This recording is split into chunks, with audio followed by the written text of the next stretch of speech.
बोलिए बांके बिहारी लाल की, श्रीमद् भागवत पुराण की। राधे राधे भक्तों,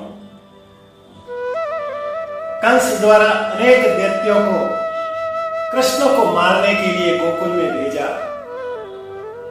परंतु भगवान श्री कृष्ण ने जितने भी असुर दैत्यों को मारने के लिए भेजा था उन सभी का वध कर दिया।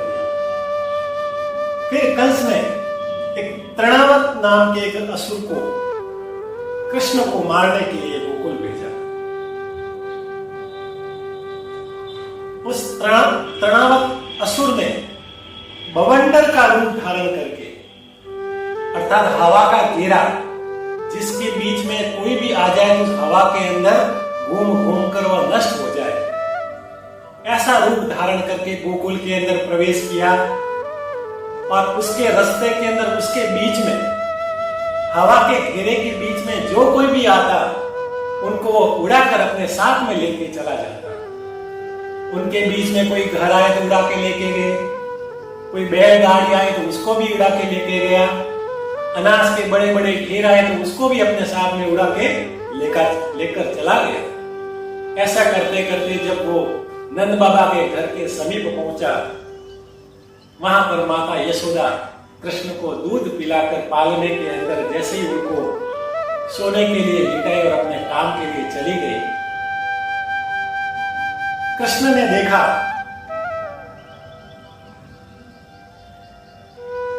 कृष्ण उस तृणावत नाम के असुर को देखकर समझ गए कि मामा ने आज मेरे लिए और एक नया खिलौना भेजा है।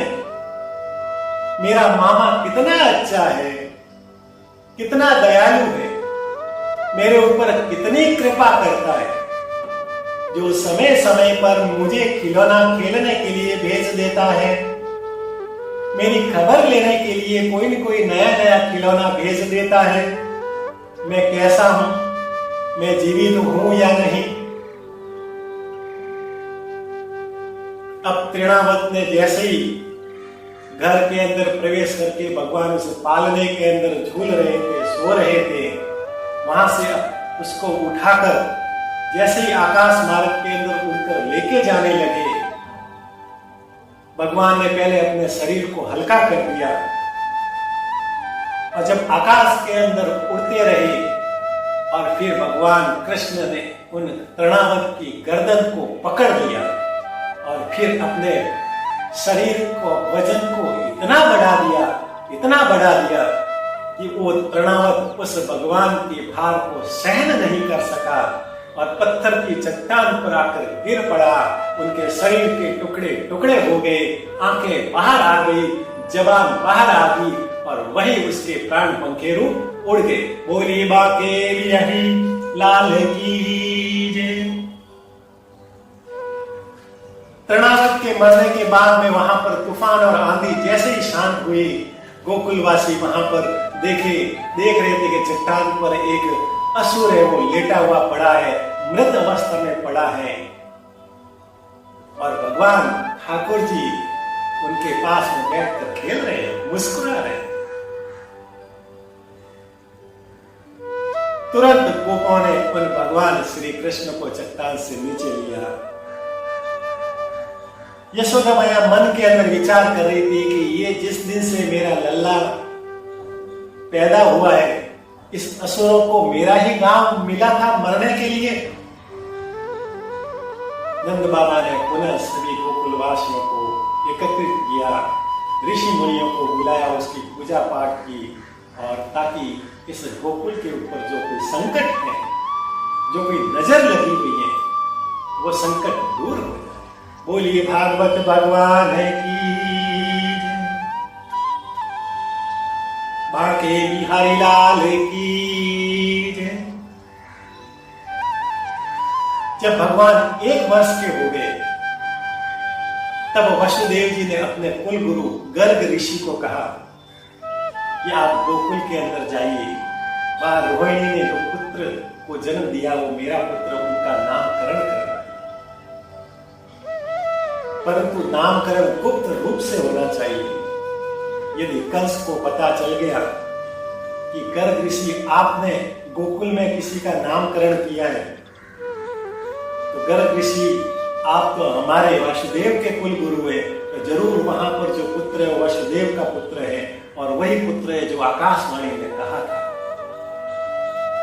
यदि कंस को ऐसा पता चल गया तो गोकुल का सर्वनाश कर देंगे।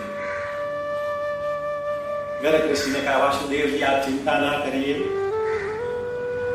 गर्ग ऋषि गोकुल में गए, वहां पर नंद बाबा के कुल गुरु ऋषि शांडिल्य उनकी गौशाला के अंदर गुप्त रूप से वासुदेव जी के पुत्र, रोहिणी के पुत्र और जो नंद बाबा के पुत्र, उन दोनों का नामकरण करने का व्यवस्था की गई। गर्ग ऋषि ने सबसे पहले रोहिणी के पुत्र को देखकर कहा, अयम ही रोहिणी पुत्रो रमयन् सुहृदयो गुणे आख्यास्यते राम इति बलाधिक्यात् बलम् विदुः। गर्ग ऋषि ने रोहिणी के पुत्र को देखकर कहा कि यह रोहिणी का पुत्र है, इसलिए इनका नाम रोहिणी होगा।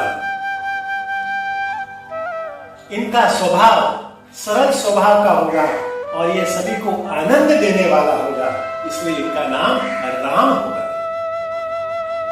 परंतु ये बच्चा आगे चलकर बहुत ही बलवान होगा, बलशाली होगा, इसलिए लोग उनको बलराम के नाम से पुकारेंगे। बोलिए बलराम जी महाराज की। जब वासुदेव जी के पुत्र को गर्ग ऋषि ने नामकरण कर दिया, तब नंद बाबा के कुल गुरु ऋषि शांडिल्य ने गर्ग ऋषि से अनुरोध किया कि नंद बाबा के जो पुत्र हुआ है उनका भी नामकरण यदि आपके हाथों से हो जाए तो बड़ा ही उपकार होगा। गर्ग ऋषि ने यशोदा मैया के पुत्र की ओर इशारा करते हुए कहा, आसन वर्णाय स्त्रियो भाम्य ग्रहणोनु युगम तम शुक्लो रक्तस्तथा पीत इदानीं कृष्णनाथां गतः। ये यशोदा, ये पुत्र सांवले रंग का है, यह प्रत्येक युग के अंदर शरीर धारण करता है। इन्होंने पिछले 3 युगों के अंदर श्वेत, रक्त और पीत वर्ण के रंग को धारण किया है। इस जन्म के अंदर कृष्ण वर्ण को स्वीकार किया है, श्याम रंग को स्वीकार किया है, इसलिए इसका नाम कृष्ण होगा। बोले कृष्ण भगवान की।